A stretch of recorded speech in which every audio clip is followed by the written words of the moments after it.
Bonjour, bonjour à toutes et à tous et merci de participer toujours aussi nombreux à nos webconférences. Aujourd'hui, nous allons voir ensemble comment aménager le temps de travail, utiliser le forfait jour dans de bonnes conditions et aussi formaliser le télétravail pour éviter les mauvaises surprises. Pour me présenter rapidement, je suis Elodie Deliste et je suis directrice du marketing et d'édito chez Jury Travail depuis 8 ans. Aujourd'hui, j'ai le plaisir d'animer cette webconférence avec Kevin. Bonjour Kevin. Bonjour Elodie, bonjour à tous.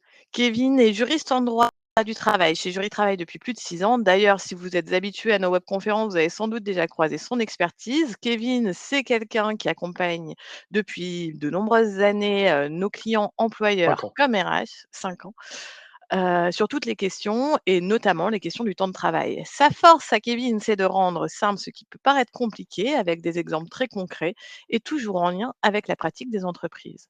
Et si vous êtes déjà abonné chez nous, vous avez sans doute eu l'occasion d'apprécier ces échanges, que ce soit par téléphone ou par email. Je suis également accompagnée par Marine. Bonjour Marine, qui est sur le chat. Elle sera là tout au long de la session pour répondre à vos questions par écrit, relayer celles auxquelles nous répondrons en fin de webconférence ou partager des documents que vous pouvez trouver au sein de notre base documentaire. D'ailleurs, vos questions sont toutes les bienvenues tout au long de cette présentation. L'objectif de cette conférence est simple, répondre à vos questions très pratiques. Par exemple, jusqu'où peut-on aller avec un forfait jour? Quelles sont les obligations à ne pas oublier? Et comment éviter les pièges du télétravail? Donc, n'hésitez pas à poser tous vos questions dans le chat. Marine les recueillera au fil de l'eau. Si votre question est plus personnelle ou confidentielle, je vous invite à cliquer sur le petit bouton «J'ai une question». Vous accéderez donc à un formulaire sécurisé et votre message sera transmis uniquement à nos équipes de juristes qui vous recontacteront rapidement. Et une dernière précision, le support que nous allons vous présenter avec Kevin, il est conçu pour être accompagné des explications orales de la part de Kevin. Si vous souhaitez le recevoir, et comme le replay, je vous invite cette fois à cliquer sur le petit bouton «Je reçois le replay» et puis vous le recevrez d'ici quelques jours. Avant de commencer, j'ai oublié de tourner les slides, à chaque fois c'est pareil, pardon.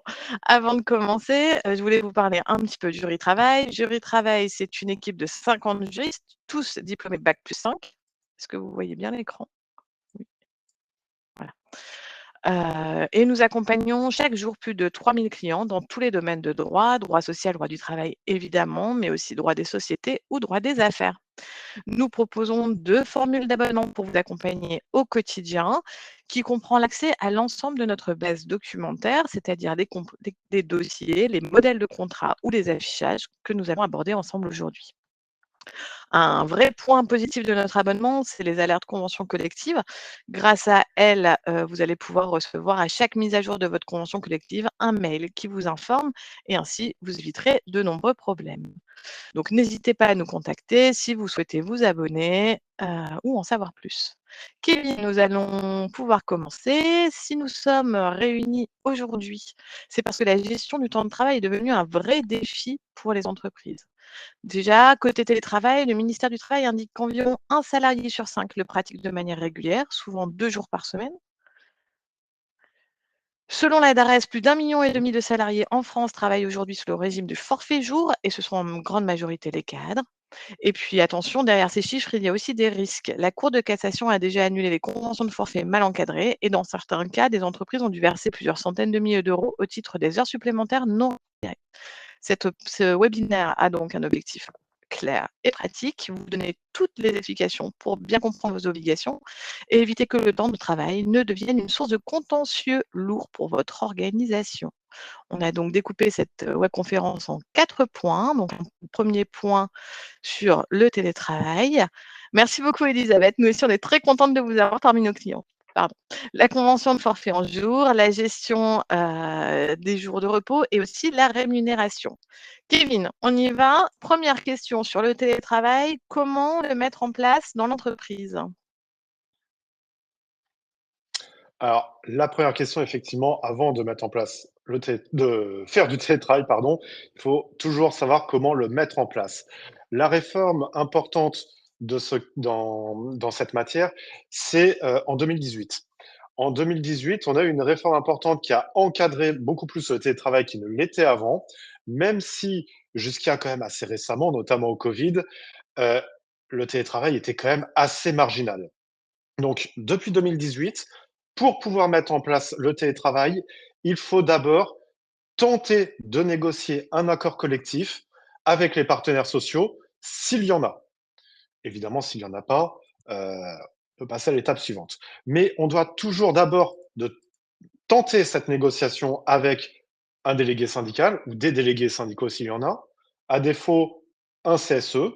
Et en cas d'échec des négociations, on peut passer par une charte qui, dans ce cas-là, sera une décision unilatérale pour la mise en place du télétravail. Si jamais il y a ni l'un ni l'autre, il est toujours possible de formaliser le télétravail via un accord individuel du salarié, mais c'est quand même moins, je vais peut-être pas dire moins recommandé, mais on va avoir ce cas essentiellement si on n'a que quelques salariés en télétravail.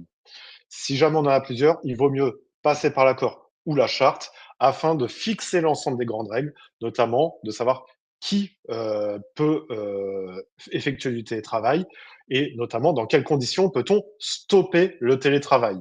Je vous donne un exemple. Si jamais vous vous rendez compte que le télétravail se passe mal, il faut une possibilité de sortie. Et dans ce cas-là, on va avoir une clause du type le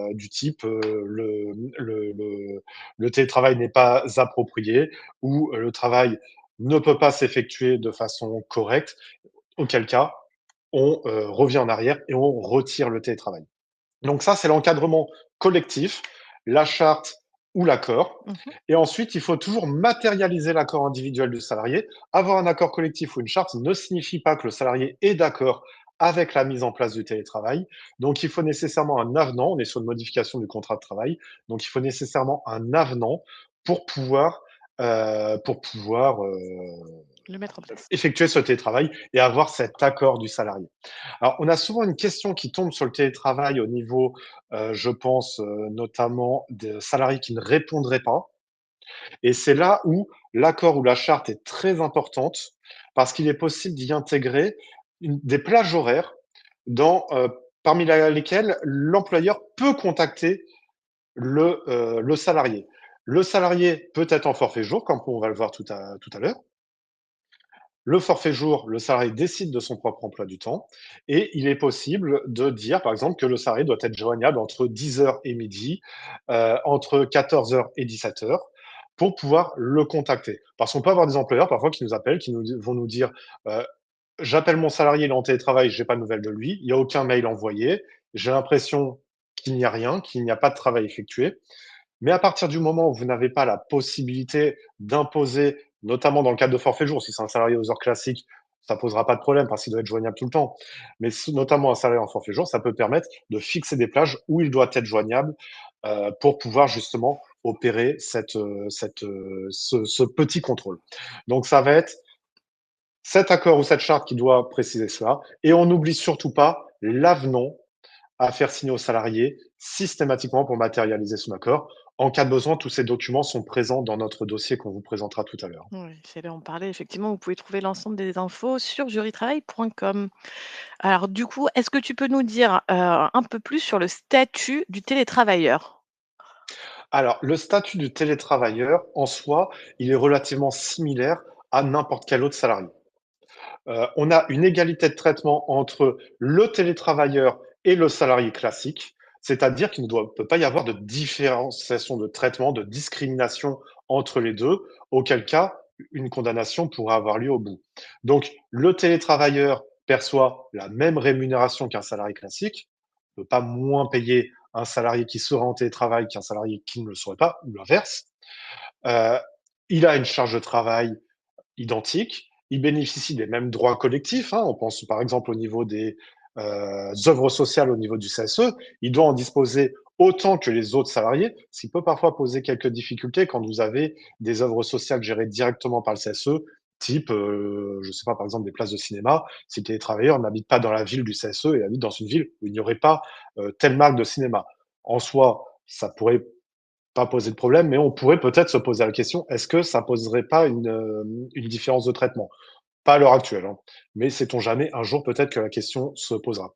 On a aussi une égalité en termes d'accès aux informations. Donc, dès lors qu'on va avoir des télétravailleurs, il est essentiel d'avoir un intranet dans lequel on va, ou une page Google ou des, chats sur Gmail ou, sur Outlook. Il est très important d'avoir cet accès aux informations, que ce soit en termes d'affichage des informations obligatoires, d'accès aux accords collectifs, aux conventions collectives. On peut penser aux salariés télétravailleurs qui ne viendraient jamais dans l'entreprise.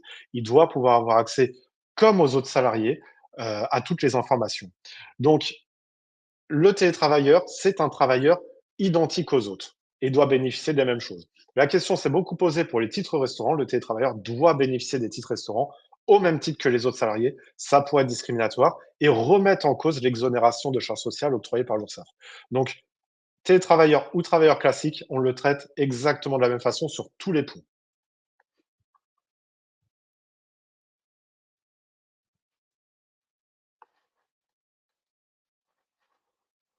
Alors, je ne sais pas si c'est moi, mais je ne t'entends plus, Elodie.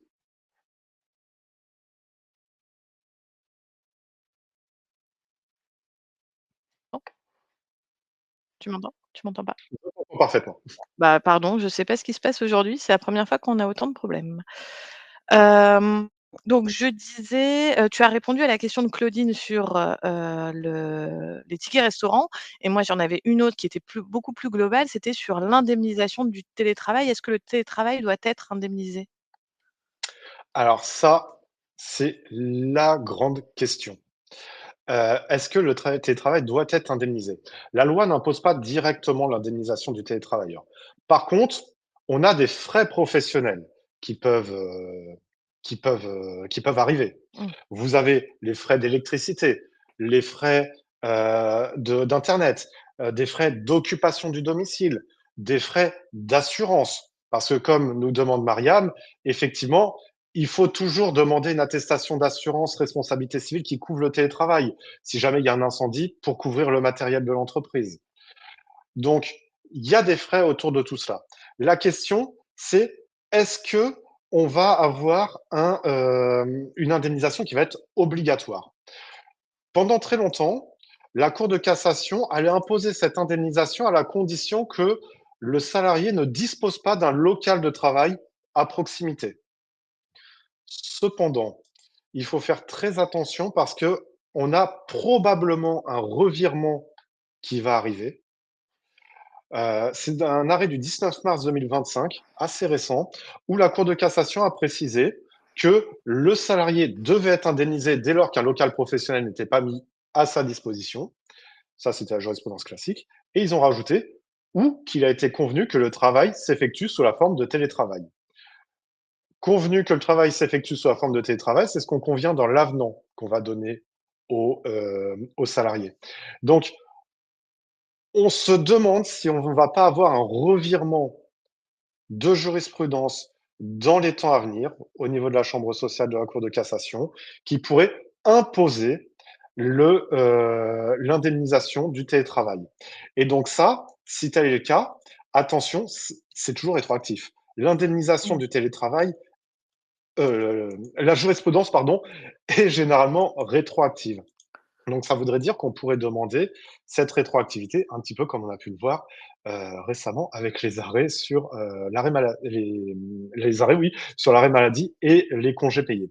Donc il est toujours mieux de prévoir l'indemnisation du télétravail et dans ce cas-là, l'URSSAF nous a donné un barème forfaitaire, c'est-à-dire qu'on peut aller jusqu'à 10,90 € pour un jour de télétravail par mois. Donc, D'accord, une journée de télétravail par semaine, 10,90, 2 jours, etc., etc. OK. Et donc ça, ce sont des plafonds maximum dans lesquels l'URSSAF ne demandera pas de justificatif.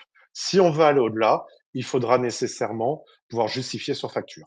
D'accord et alors là, tu as parlé des factures d'électricité et cetera, mais est-ce que l'employeur doit fournir des écrans, des claviers, des chaises et cetera? L'employeur doit fournir le matériel de travail. Donc ça veut dire que, heu, le salarié doit bénéficier d'un ordinateur, des écrans si c'est besoin. La question de la chaise est assez importante parce que c'est quelque chose qui fait beaucoup débat. Oui, Il peut y avoir une participation de l'employeur dans l'acquisition d'un siège au bureau ou il peut y avoir ou dans quel cas le salarié restera propriétaire du siège. Il peut y avoir le financement directe du matériel du siège et du bureau, auquel cas le salarié ne sera pas propriétaire et devra restituer le matériel à la fin de son contrat. C'est assez important parce que vous allez avoir l'ergonomie du poste de travail et l'employeur, on a vu, le télétravailleur, c'est un salarié comme un autre. Mmh. Donc l'employeur doit également s'assurer de l'ergonomie de ce poste de travail et doit fournir le matériel suffisant. D'accord, merci beaucoup Kevin. Sur un autre sujet, toujours sur, le télétravail, on en a un peu parlé tout à l'heure. Est-ce que tu peux nous en dire plus sur les moyens de contrôle du travail dont dispose l'employeur? Alors ça aussi, c'est la question bateau au niveau de la surveillance entre guillemets des salariés. Il faut toujours savoir que tout contrôle doit être proportionné à l'objectif recherché et doit d'ailleurs faire l'objet d'une information préalable des salariés. Sinon, tous les éléments qui seraient sortis de cela seraient jugés déloyaux et donc ne pourraient pas être apportés devant un tribunal en cas de contentieux ultérieur. La problématique, c'est qu'au niveau du contrôle, il ne peut pas y avoir de contrôle constant. Mmh. Et la CNIL et la jurisprudence sont quand même très clairs là-dessus. Pas de contrôle qui porte atteinte aux droits et libertés des salariés de façon trop importante. Ce sont des règles de base, hein, et des droits fondamentaux. Donc c'est pour ça que la CNIL, de son côté, dans ses préconisations, est très stricte, mais les juges le sont aussi. Ça veut dire que tout ce qui va être compteur de clics, tout ce qui va être des logiciels qui permettent de surveiller le mouvement de la souris ou ce genre de choses, c'est absolument pas possible. Ce ne sera pas recevable devant un tribunal et ça va se retourner contre l'employeur en atteinte à la vie privée avec dommages et intérêts. D'accord. Donc, le contrôle, toujours un peu au minimum. Il faut absolument qu'il y ait une information préalable des salariés et que ce soit proportionné. Pourquoi pas avoir, je ne sais pas, vérifier l'historique ou ce genre de choses, mais il ne faut pas que ce soit trop intrusif. Le télétravail, quand on le met en place, c'est dans un objectif de confiance. Quand Mmh. on se rend compte qu'il y a un problème, là, effectivement, il faut peut-être surveiller d'un peu plus près, mais quand même avec de très grosses pincettes. Dans ces cas-là, un service juridique fait à toute son importance, avocat ou des services comme le nôtre, pour toujours voir si on n'a pas eu des jurisprudences sur tel ou tel moyen. Oui. Tu fais bien de le dire parce que, tu en as fait la preuve, hein, ça bouge beaucoup, concernant le télétravail. Il y a Justine qui nous pose une question sur le début de la webconférence. Elle nous demande si l'avenant est obligatoire même si la société dispose d'un accord collectif? Oui, vous êtes sur une modification du contrat de travail, hein. On change le lieu de travail, donc il faut forcément manifester l'accord du salarié dans un avenant. D'accord. Merci beaucoup. Donc ça, c'était notre première partie sur le télétravail. Il y a Morgane qui nous demande aussi: quand le télétravail est demandé par le salarié, il peut en exiger une prise en charge de son té il peut en plus exiger une prise en charge, pardon, de son télétravail. Est-ce que ça peut être un motif de refus par l'employeur? Théoriquement, l'indemnisation doit être prévue dans l'accord ou dans la charte. 60 des accords ou des chartes n'en prévoient pas, hein, d'ailleurs, hein. Oui, oui. Donc c'est quelque chose qui va, faire pas mal débat quand la décision de la Cour de cassation va tomber. Donc n'hésitez pas à nous suivre sur LinkedIn ou, via nos newsletters pour en être informés. Lorsque ça va tomber, effectivement, il faudra absolument le prévoir, si ça n'est pas fait, dans l'accord ou la charte. Donc ça, c'est quelque chose qui se voit avant. Après, il est vrai que on se rend compte qu'en pratique, lorsqu'il y a une demande d'indemnisation, souvent l'employeur dit: «Niet, plus de télétravail dans ce cas-là». En D'accord. partant du principe, vous n'avez pas de frais d'essence, donc c'est tant mieux pour vous. Mais en fait, il y a des frais professionnels et gardez à l'esprit que ces indemnisations sont exonérées de charges sociales. Donc il faut essayer de peut-être relativiser. Eh ben, on a perdu Kevin maintenant?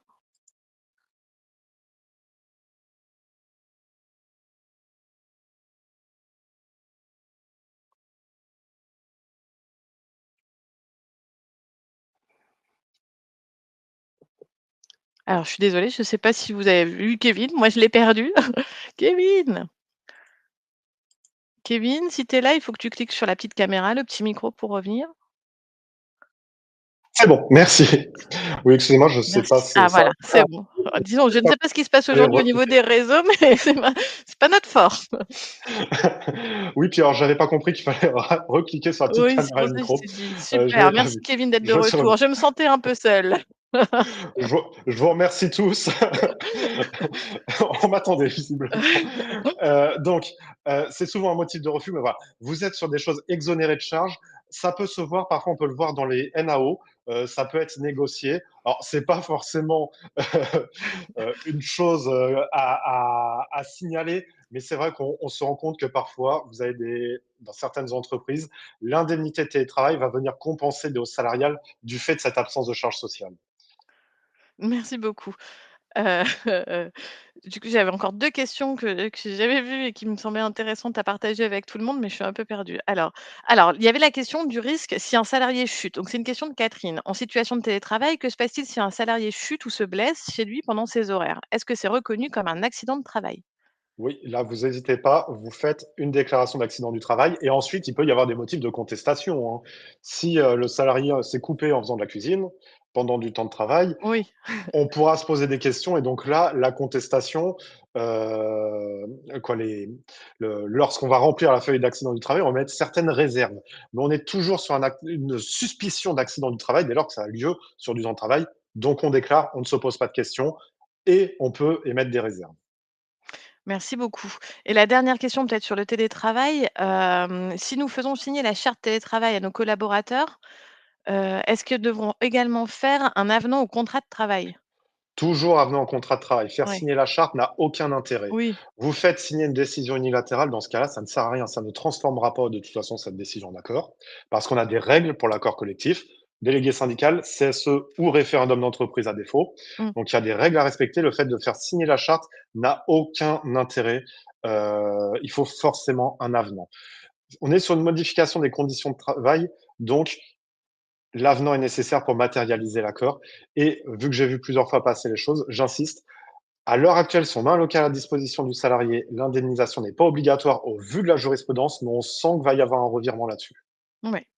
Très bien, merci beaucoup. Il y a beaucoup, beaucoup de questions. Il est déjà 14h20. Vous êtes plus de 600 à être connectés. Alors je ne sais pas si c'est pour ça qu'on a beaucoup plus de problèmes que d'habitude, hein. 600, c'est quand même énorme. Donc merci beaucoup d'être là. On va pas pouvoir prendre toutes les questions, donc n'hésitez pas à cliquer sur le petit bouton «J'ai une question» et puis, je pense que Kevin et son équipe pourront vous répondre dans les prochaines heures. Exactement. Donc on en a fini sur la première partie sur le télétravail. N'oubliez pas que sur notre site juritravail.com, vous pouvez trouver un dossier qui, récapitule tout ce qu'on vient de dire et qui va bien plus loin avec des exemples concrets.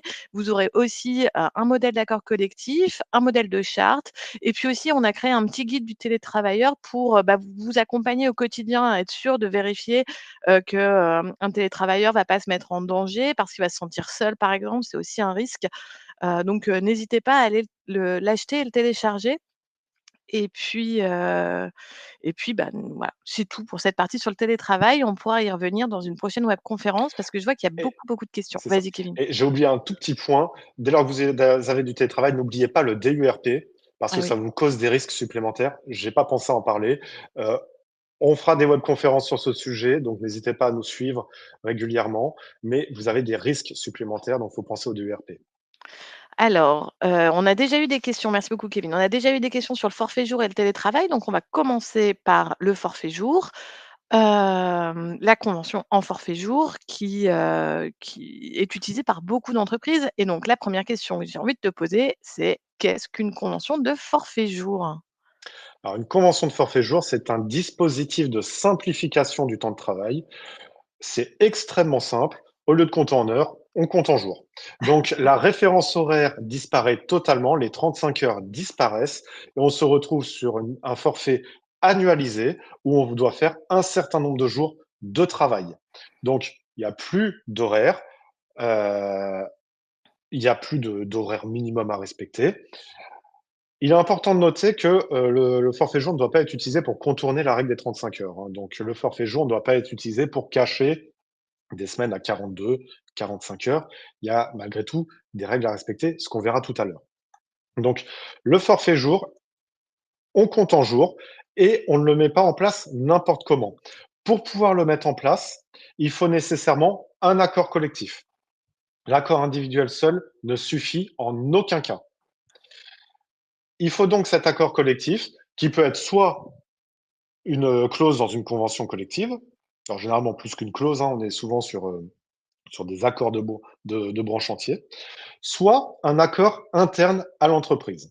Donc il faut nécessairement l'un ou l'autre pour pouvoir faire signer au salarié une convention de forfait en jour. Cette convention de forfait en jour, comme notre avenant télétravail, elle doit apparaître dans le contrat de travail, soit directement dans l'embauche, soit par la suite par le biais d'un avenant. Donc, nécessité d'avoir un accord collectif, et j'insiste, un accord collectif à jour. Pourquoi est-ce que j'insiste? Parce que des réformes sont intervenues dans les années 2010 et on a énormément d'accords collectifs en pratique qui ne sont pas à jour et qui ne prennent pas en compte ces réformes. Dans un tel cas, votre accord n'est plus valable, votre convention de forfait n'est plus valable et le salarié peut demander un rattrapage d'heures supplémentaires sur les 3 dernières années, ce qui peut D'accord. coûter extrêmement cher.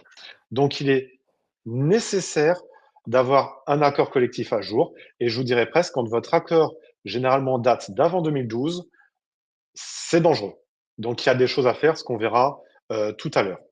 Donc il faut un accord collectif à jour pour pouvoir faire signer sa convention de forfait, en jour. Il y a une petite spécificité, sur lequel j'aurais souhaité attirer votre attention. C'est un arrêt, là aussi récent, du 6 mai 2025 dernier, où la Cour de cassation a, on va dire, effectué, heu, a mis en place une décision qui peut être extrêmement dangereuse dans le cadre de cette convention de forfait individuel. Dans cette affaire, vous aviez un accord collectif qui n'était plus à jour. L'accord a été revu et on s'est dit: «C'est suffisant». Sauf que la cour a dit: «Non». Lorsqu'on revoit l'accord collectif qui n'était plus à jour, il fallait refaire signer des avenants à tous les salariés, Mmh. sinon votre convention de forfait individuel n'est plus valable. Donc le forfait jour, c'est quelque chose qui est qui permet de simplifier le décompte du temps de travail, mais qui est rempli de pièges. Il faut un accord collectif à jour. À défaut, une décision unilatérale, ça c'est ce qu'on verra tout à l'heure. Lorsque l'accord est modifié, il faut refaire signer des conventions individuelles de forfait et voilà. C'est déjà pas mal. Est-ce que tu connais le nombre d'heures par mois à effectuer? Il n'y a pas Par an, d'heure, pardon. Il on y a est en pas de nombre forfait, d'heures? donc il n'y a pas D'accord, d'heure, on est sur un nombre de jours. Le code voilà, du pardon. travail va vous dire 218 jours, mais Voilà. ça peut être moins. Vous pouvez avoir une convention collective qui peut prévoir moins et dans ce cas-là, il faudra appliquer ce moins au niveau de la convention collective. Heu, Petite information, vous pouvez, via un accord interne, déroger à votre convention collective. C'est-à-dire que, je vous donne l'exemple de la Syntec qui est le plus connu. La Syntec prévoit des conditions assez drastiques pour accéder au forfait en jour, notamment des conditions de rémunération. Si jamais on n'est pas d'accord avec ça, on peut faire passer un accord collectif en interne pour déroger à ces conditions. Après, cet accord collectif, il faut le faire passer soit avec le DS s'il y en a un, ou Mmh. avec le CSE, ou un référendum d'entreprise, peu importe le nombre de salariés, il faut toujours un accord collectif, même s'il y en a qu'un. Il faut un accord collectif. Alors, s'il y en a qu'un, le salarié pourra signer directement l'accord collectif parce qu'un référendum d'entreprise avec un seul salarié, on ne peut pas assurer la confidentialité du vote. Donc, généralement, les DRETS acceptent qu'il signe directement. Mais il faut Oui, toujours. d'accord et c'est bien applicable du 1er janvier au 31 décembre? Ou c'est pareil, ça peut En varier? pratique, généralement, on fait sur une année civile, mais on peut faire autre chose, on peut faire autrement, hein. Ça, on gère ça comme on le souhaite. Il est fréquent que généralement on fasse coller la période de référence du forfait en jour à la période de référence des congés payés. Ça simplifie grandement les choses pour éviter, d'avoir des dépassements. D'accord, très bien, merci beaucoup. L'employeur doit-il suivre la charge du travail du salarié? Oui, ça, c'est le plus gros piège et c'est ce qui pose, en règle générale, problème.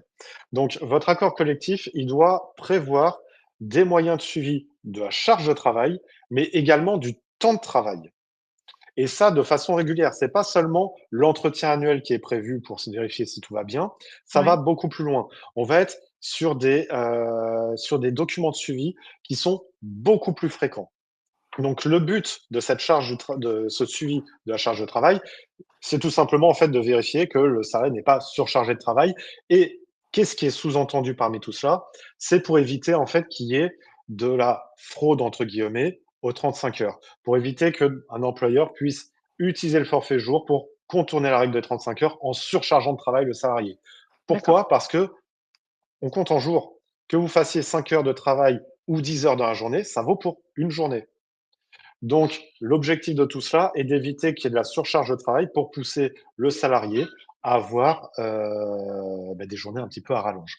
Donc, vous Mmh. avez ce suivi du temps de travail et de la charge de travail qui doit se faire régulièrement via des entretiens réguliers, écrits, signés par les parties et dans lesquels on va rappeler également aux salariés le respect des durées maximales de travail.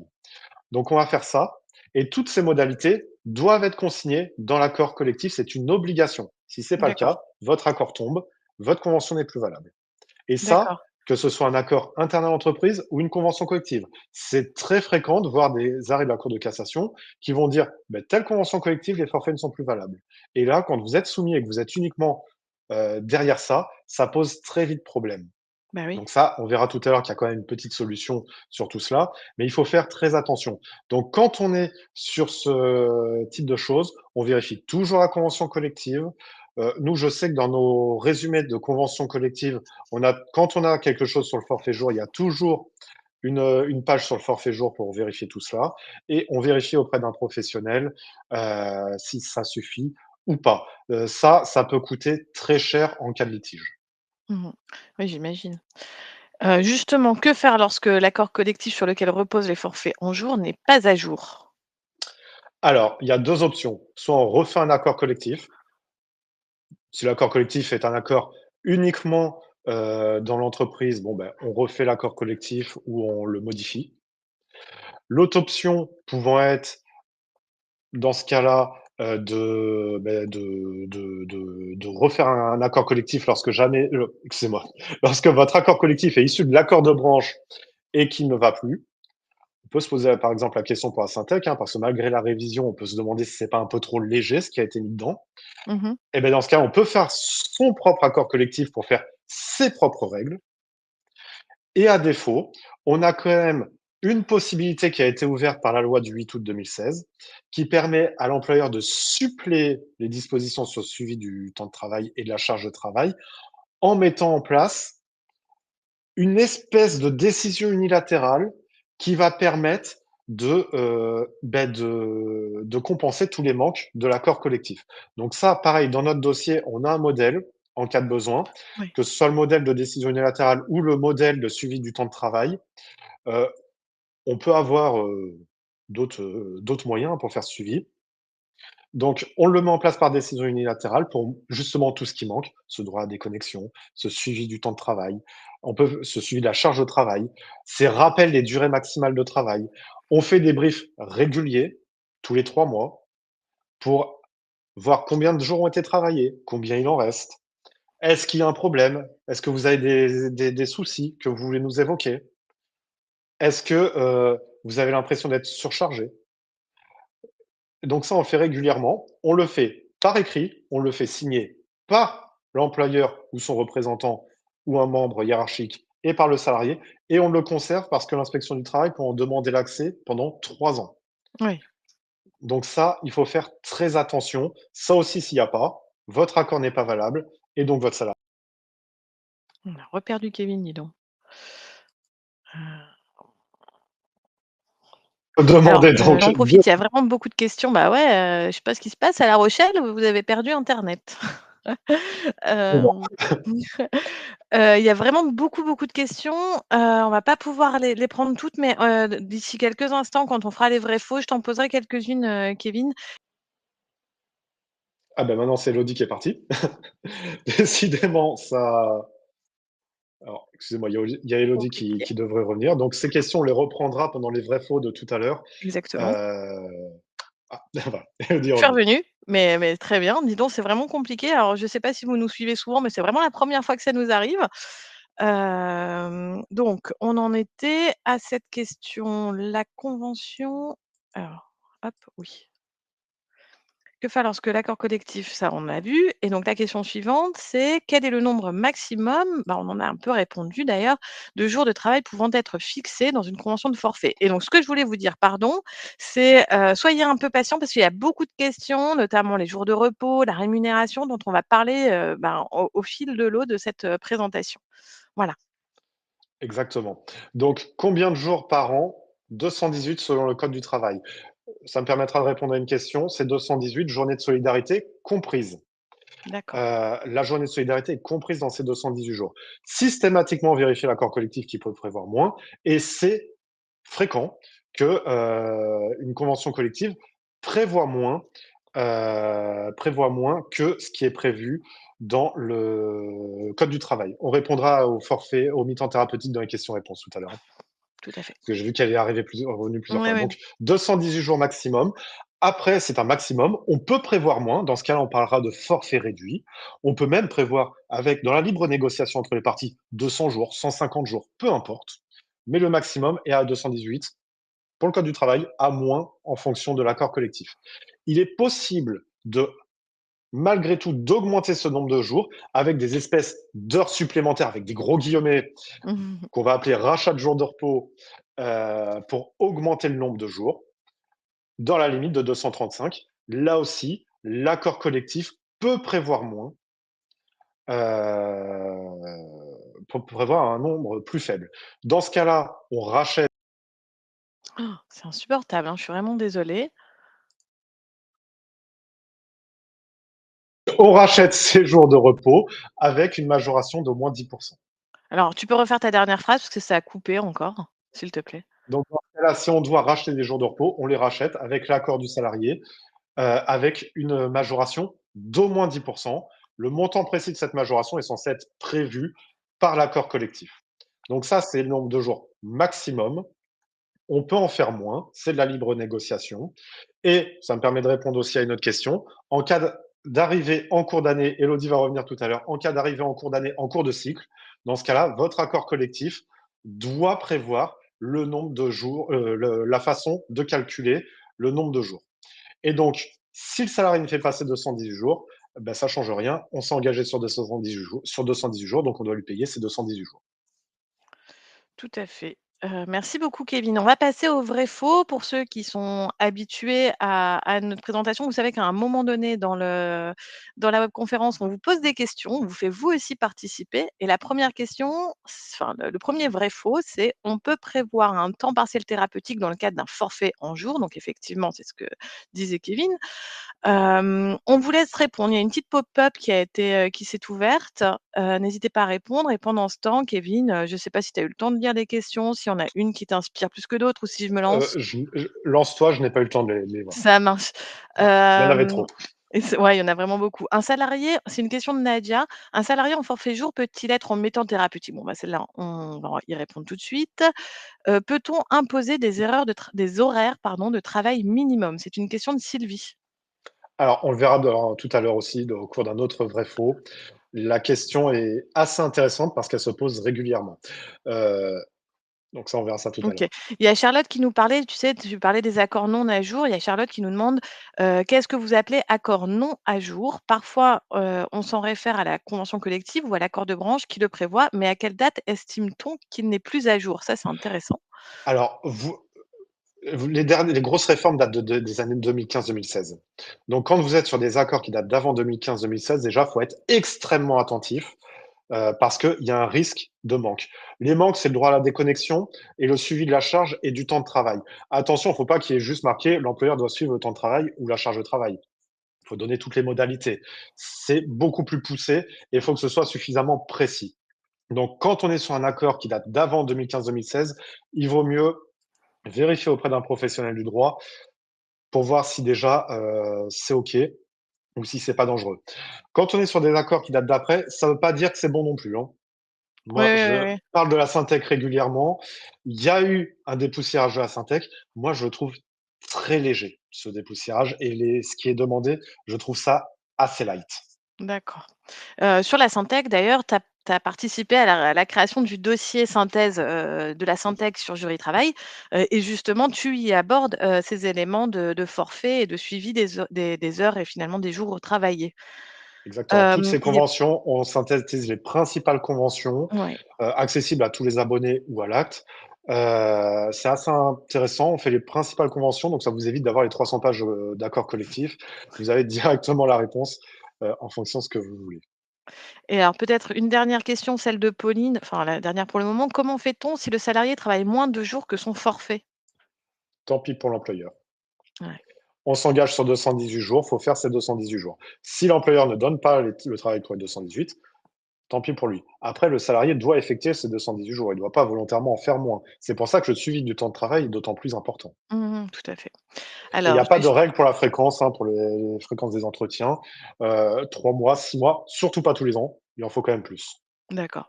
Je vais fermer les votes pour cette question. Peut-on prévoir un temps partiel thérapeutique dans le cadre d'un forfait en jours?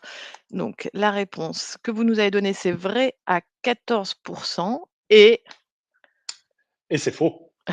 On ne peut c'est pas les questions prévoir de de Kevin, elles sont toujours un peu, Alors, à l'immédiat, on ne peut pas avoir de temps partiel sur un forfait jour. Le temps partiel dans le forfait jour n'existe pas. La jurisprudence a toujours estimé qu'un forfait réduit n'est pas un temps partiel.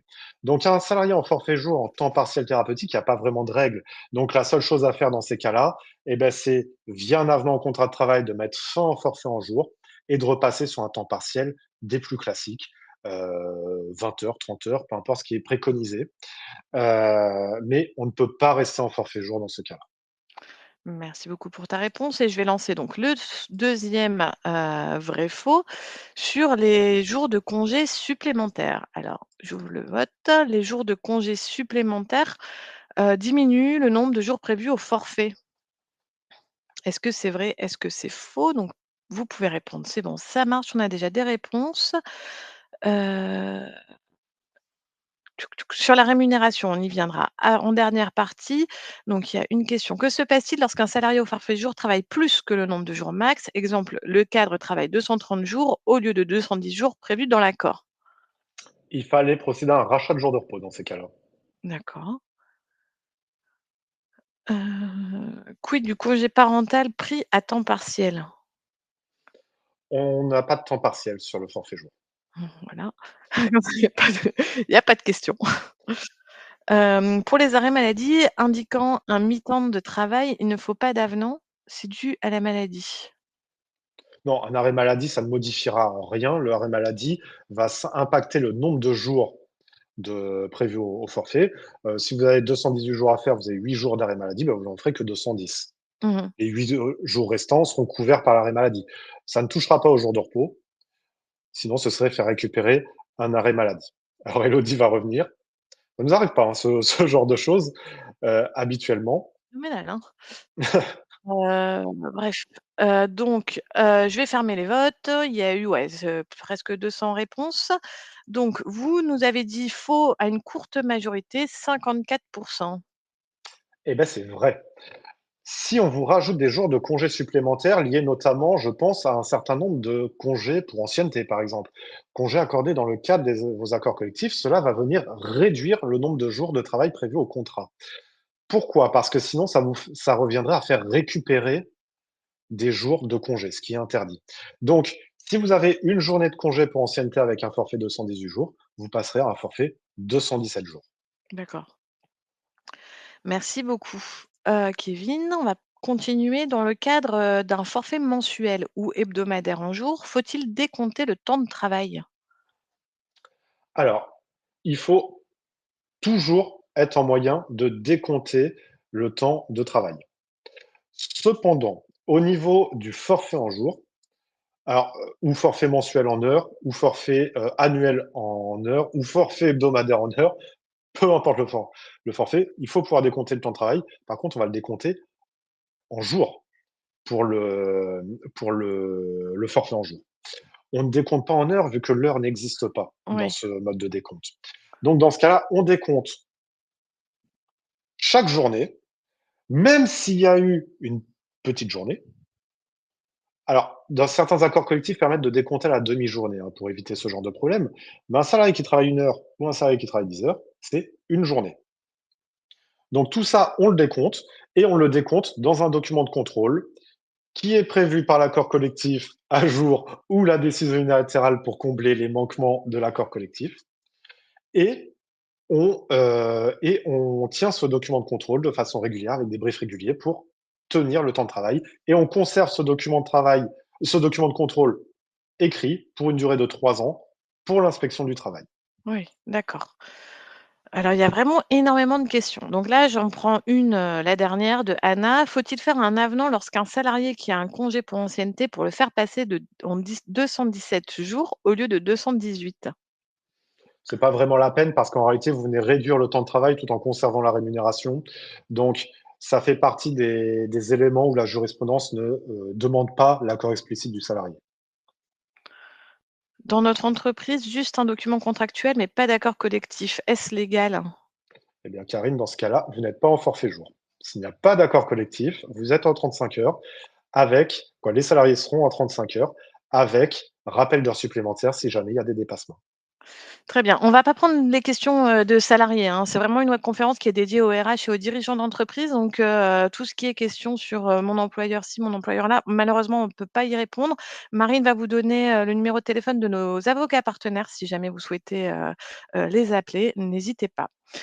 Dans le cadre d'un forfait en jour, faut-il respecter les durées maximales du travail? Est-ce que tu peux nous les rappeler, ces durées maximales du travail, s'il te plaît? Oui, il faut absolument respecter les durées maximales de travail et les respects des temps de repos. 11 heures consécutifs entre 2 journées de travail et 35 heures consécutives, une fois par semaine, c'est-à-dire vos 11 heures plus le repos hebdomadaire de 24 heures. Donc, ces respects des temps de repos et des durées maximales sont obligatoires et doivent être régulièrement rappelés par l'employeur aux salariés. Et là, dans ce cas-là, on réutilise notre document de contrôle du temps de travail, notre document de suivi du temps de travail, dans lequel il est toujours précisé que vous allez avoir tant de qu'il ne faut pas, pardon, dépasser vos 10 heures de travail par jour, que vous devez respecter les temps de repos et ça doit être rappelé régulièrement. Donc il faut bien le rappeler par écrit, notamment dans ces documents de suivi. Là, par exemple, moi, quand j'ai fait le document de suivi qu'il y a dans le dossier, tout ça est bien noté. Comme ça permet de démontrer que on a bien informé le salarié sur le respect de ces durées maximales. Mmh. Oui et puis les repos, c'est vrai que ça tu as raison de l'indiquer, ça peut aussi, avoir des graves conséquences pour l'entreprise. Oui et oublions pas l'accident. Si jamais on se rend compte qu'il y a eu un non-respect des durées maximales, ça peut coûter très cher à l'employeur, hein. Mmh mh. Ouais, ouais, tout à fait. Alors je vois qu'il y a des questions sur la métallurgie aussi. Je vous invite ah bah, Marine vous a donné le lien, hein, à aller télécharger le dossier synthèse. On en a fait plusieurs comme l'expliquait Kevin. On en a un sur la Syntec, un sur la métallurgie et bien d'autres. Donc n'hésitez pas à aller voir sur jurytravail.com pour retrouver l'ensemble des informations. Qui est énorme le dossier sur la métallurgie, soyez pas étonnés, il y a tous les accords locaux qui sont aussi synthétisés. Ouais, parce qu'ils nous ont fait une nouvelle convention en disant: «On synthétise tout» et en fait, à chaque fois, il y a des nouveaux accords locaux qui apparaissent donc je moyen. La question suivante, c'est le nombre de jours effectivement travaillés doit-il être indiqué sur le bulletin de paye?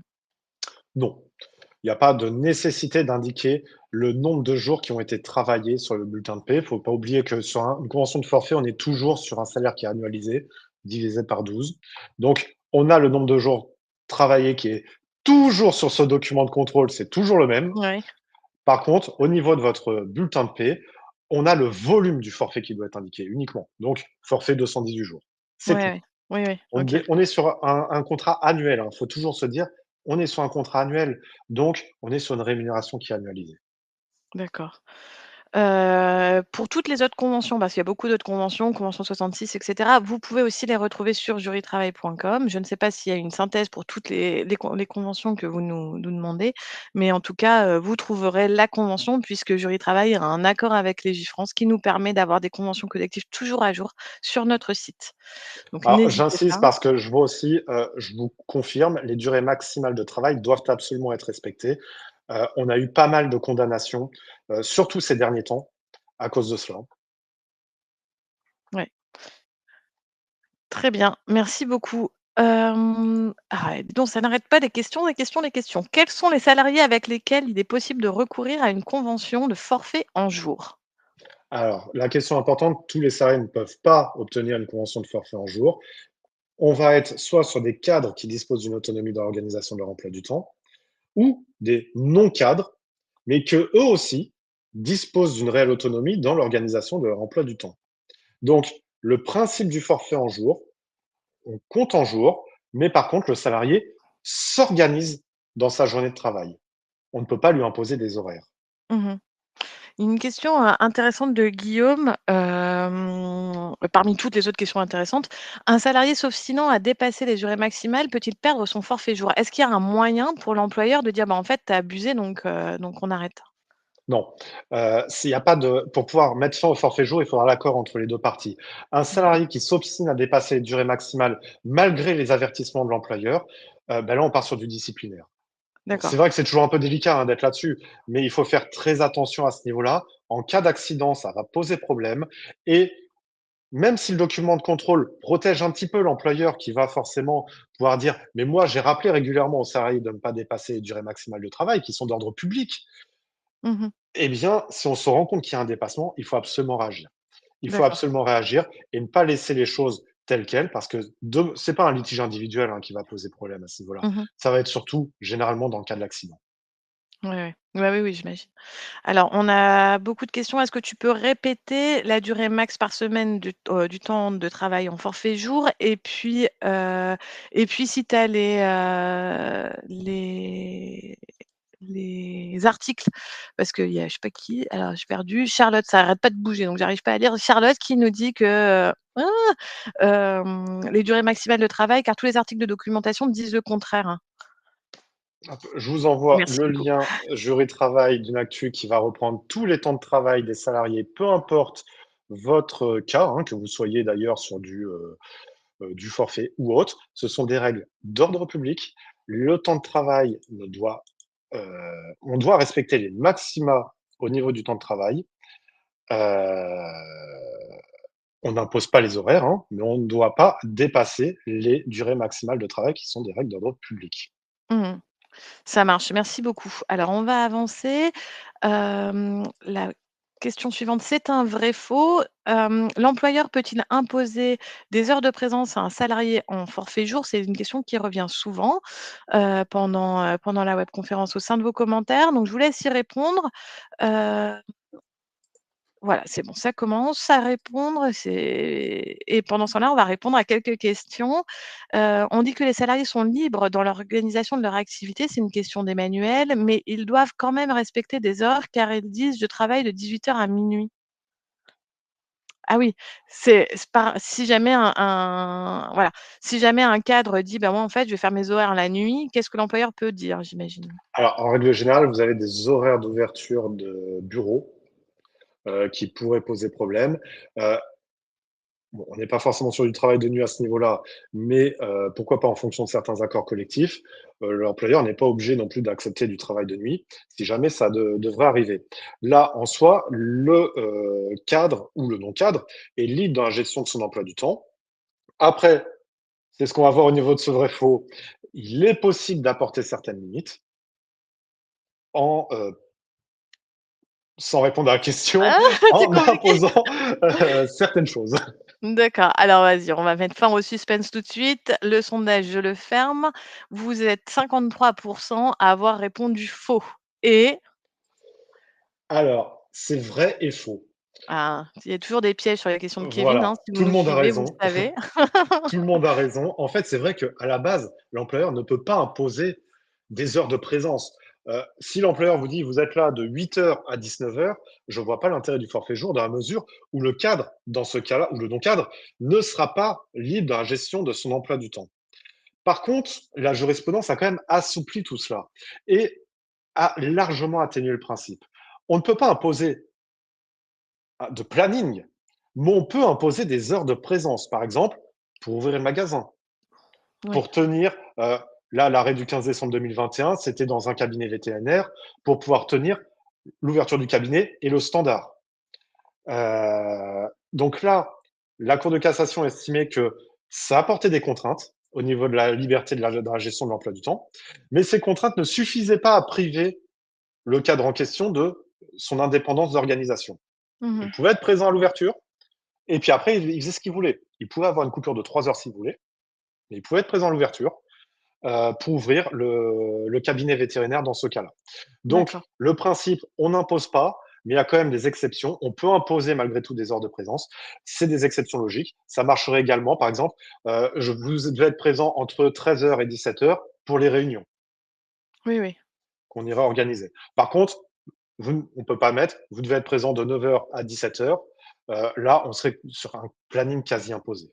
Oui, oui, d'accord. Donc pour répondre à la question, si la personne dit: «Je commence à travailler de 18 heures à minuit», ça pose quand même un problème, dans l'organisation de l'entreprise de toute Ouais. façon. Oui, puis donc là, l'employeur, il pourra forcément dire: «Non, là, c'est l'après-midi. Moi, je veux que vous soyez présent l'après-midi pour pouvoir Mmh. assister aux réunions, si on a besoin de vous joindre» et on revient sur le télétravail qu'on a évoqué tout à l'heure. Les fameuses plages dans lesquelles le télétravailleur doit être joignable s'il y a du télétravail. Mais voilà, c'est le forfait jour ne veut pas dire: «On fait ce qu'on veut». Il y a Oui, quand oui. même des limites. Oui, oui, bien sûr. Et le dernier vrai faux, que je lance tout de suite: «En ma qualité d'employeur, je peux être condamné pour travail dissimulé si je ne respecte pas les modalités du forfait jour prévues au sein de l'accord collectif». Donc voilà, je vous laisse répondre et peut-être prendre une question. Alors, il y a Émilie qui nous dit: «On parle du temps max à ne pas dépasser, mais le cas inverse, un salarié forfait jour ne fait pas beaucoup d'heures par jour, par semaine, donc Alors, moins de 35 heures». il y a pas, d'histoire d'heures de travail, donc un Ouais, c'est ça. salarié forfait jour qui ferait même 10 heures dans Oui, la oui, oui. semaine, c'est pas interdit en soi. Par contre, après, l'employeur qui lui donne un travail à faire, peut-être que, bah, le travail va pas être fait, s'il ne travaille que 10 heures. Donc là, dans ce cas-là, le travail ne sera pas effectué et on part sur le disciplinaire. Oui, oui. Oui, oui. Non, ça me semble logique, tout à fait. Heu, donc ça, on a répondu. Est-il possible de prévoir un nombre de jours, de repos? Surtout pas. Surtout pas, on verra ça tout à l'heure. Alors attends, ouais, on y revient tout à l'heure sur les repos, c'est la partie suivante, hein, donc soyez encore un tout petit peu patients. Je vais fermer, les votes du sondage, comme ça on va pouvoir avancer et vous êtes 79 à nous répondre que c'est vrai. Eh bien là, par chance pour les employeurs, c'est faux. Si jamais, vous ne respectez pas les modalités du forfait jour, le principal risque, c'est un risque d'heures supplémentaires. Concernant du travail dissimulé, on est sur une infraction pénale. Toute infraction pénale nécessite un élément essentiel, c'est ce qu'on appelle l'élément moral. Pour commettre une infraction pénale, il faut la volonté de la commettre. Et il faut que la personne qui vous attaque, l'État, le procureur, le juge d'instruction, démontre que vous aviez l'intention de commettre cette infraction. Ça peut sembler bizarre pour les infractions involontaires, hein. Vous roulez, vous écrasez quelqu'un, vous le tuez, vous êtes sur un homicide involontaire. Il y a un élément moral. Les Vous n'avez pas voulu tuer, mais par contre, vous avez voulu rouler trop vite, ou vous avez bu, ou vous n'avez pas respecté des règles de sécurité. Donc, quand vous avez une infraction pénale, il faut forcément démontrer cet élément moral, sinon l'infraction n'existe pas. Donc dans ce cas-là, il faudrait, en cas de convention de forfait illicite, heu, ou, de non-respect des modalités, il faudra qu'on puisse démontrer que l'employeur avait l'intention de commettre le délit de travail dissimulé et ça ne Mmh. se déduit pas. Mmh. Merci beaucoup Kevin. On en a fini pour la présentation de la convention de forfait. Maintenant, on va passer à la partie sur la gestion des jours de repos. Avant ça, je voulais aussi vous parler de ce dossier juridique qui a été mis à jour récemment, notamment par Kevin, dans lequel vous pourrez trouver, des modèles de convention de forfait, hein, de plusieurs types, de plusieurs modèles de CDI, le guide, dont on a parlé tout à l'heure et puis aussi, bah, toutes les conditions pour mettre en place un forfait en heures et en jours, le contenu obligatoire et cetera, les limites à respecter et donc là, maintenant, c'est une partie qui est très attendue, c'est la gestion des jours de repos. La première question que j'ai envie de te poser, c'est le salarié soumis au forfait en jours bénéficie-t-il de RTT? C'est une question que j'ai vue passer au moins 20 fois dans les questions du chat. Donc, dis-moi tout sur cette question, les RTT. Alors, là, on parle de RTT, c'est le terme qu'on utilise dans le langage courant, mais en pratique, on va plutôt parler de jours non travaillés ou des jours de repos. Le Mmh. terme RTT, on le voit en cas de dépassement des 35 heures Mmh. pour, rattraper ces heures qui ont été effectuées en plus. Mais ça, on n'est pas normalement sur du RTT dans le cadre de forfait jour. Donc, on va plutôt parler de jours de repos ou de jours non travaillés. Et dans ce cas-là, on ne peut pas le forfaitiser à l'avance. Chaque année, ce nombre va changer. En réalité, ces jours de repos, ils ont juste été rajoutés par la pratique pour que votre année fasse 365 ou 366 jours. Donc, par exemple, pour 2026, on va avoir une année à 365 jours. 9 jours fériés vont tomber en semaine. Donc, on part du principe que le salarié travaille du lundi au vendredi. Il y a 104 samedis et dimanches, les 25 jours de congé. Donc, ça fera, pour 2026, le calcul, 9 jours de repos pour un forfait de 218 jours, 10 jours de repos pour un forfait de 117 jours, 11 jours pour 216 jours, etc., etc. D'accord. Donc, votre nombre de jours de repos va changer en fonction des années. Oui, oui. Du nombre de jours, en fait, ouais, ouais, OK. Exactement. Et sur les arrêts maladie? Sur les arrêts maladie, Ouais, ça ne change rien parce que les arrêts maladie sont décomptés du nombre de jours travaillés, absolument pas des jours de repos. Donc, d'accord, le fait d'être en arrêt maladie ne vient pas modifier le nombre de jours de repos. d'accord. On restera sur le même nombre. Et la question qui tombe souvent, parce qu'elle n'est pas logique en réalité, si vous êtes sur un forfait réduit, ça ne viendra pas diminuer le nombre de jours de repos, au contraire, ça viendra les augmenter. Parce que si vous travaillez moins, ça veut dire que vous aurez plus de jours non travaillés. Oui, oui, OK. Donc, c'est pas toujours logique. Oui, oui, c'est C'est pour vrai. ça que c'est assez difficile à appréhender. Oui, oui, oui. Je ne comprends pas l'inclusion ou non de la journée de solidarité. Tout à l'heure, tu nous as dit que oui. Pouvez-vous Mmh. expliquer?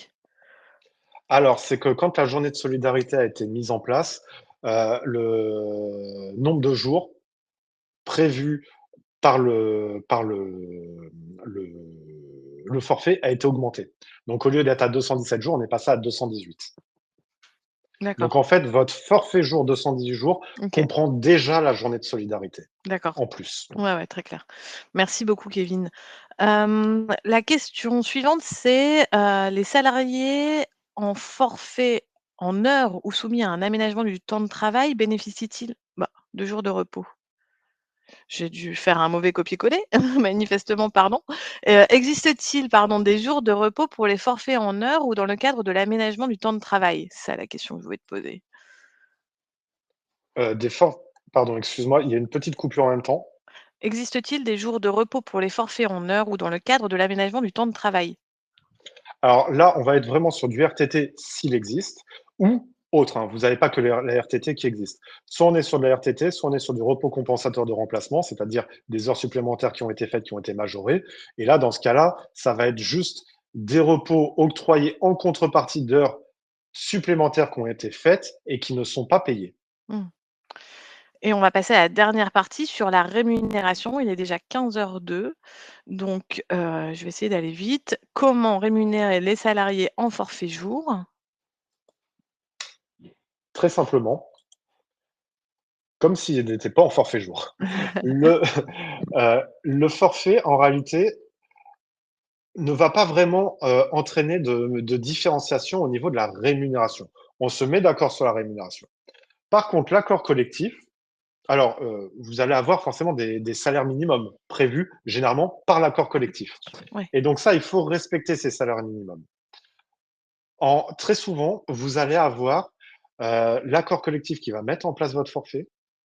Vous allez avoir une clause qui va permettre un respect d'un certain salaire minimum ou d'un certain salaire minimum plus la majoration. Donc ça, ce sont des conditions d'accès au forfait jour. Par exemple, à Syntec, vous devez être payé, je ne sais plus combien c'est, je crois que c'est 20 de plus que le salaire minimum conventionnel. Je ne suis pas totalement sûr du chiffre, hein, mais mmh. vous avez dans la Syntec une condition d'accès. Ça ne veut pas dire qu'on est payé 20 de plus, ça veut dire que pour accéder au forfait en jour, vous devez gagner minimum tant pour pouvoir avoir ce forfait jour. Donc ça va être la règle concernant la rémunération. Ce sont souvent des conditions d'accès, mais sinon, il n'y a pas de majoration faite pour le salarié en forfait jour.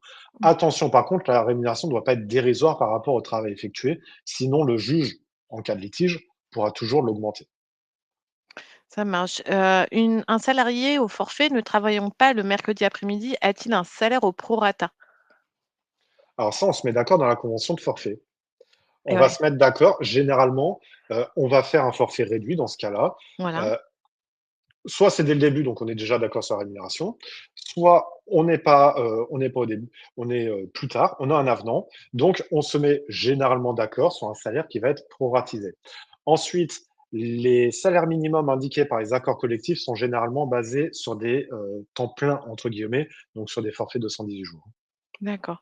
Donc la rémunération pour le forfait jour réduit, c'est ce que tu viens d'expliquer, c'est vraiment en fonction de l'avenant qu'on va faire signer en cours de contrat, Ouais. OK. Très clair. Merci beaucoup Kevin.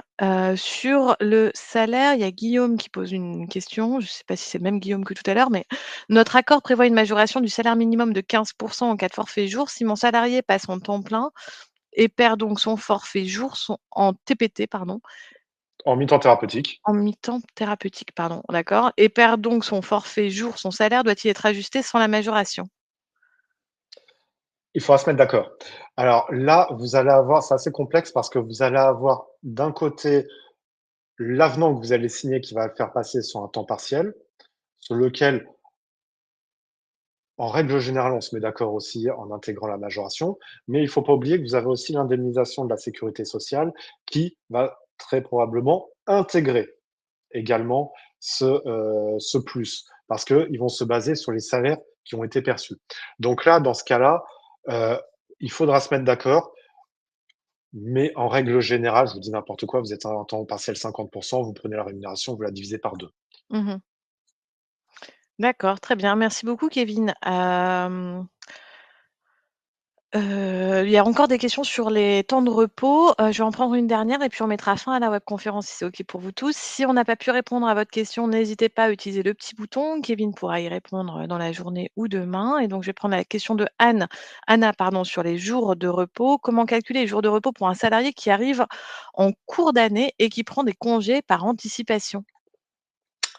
Alors, le calcul des jours de repos pour un salarié qui arrive en cours d'année, il faut faire de façon inverse en réalité. Vous allez avoir votre accord collectif qui va vous expliquer comment est-ce qu'on calcule le nombre de jours à travailler en cas d'arrivée en cours d'année. C'est à partir de ce nombre de jours travaillés qu'on va calculer les jours de repos.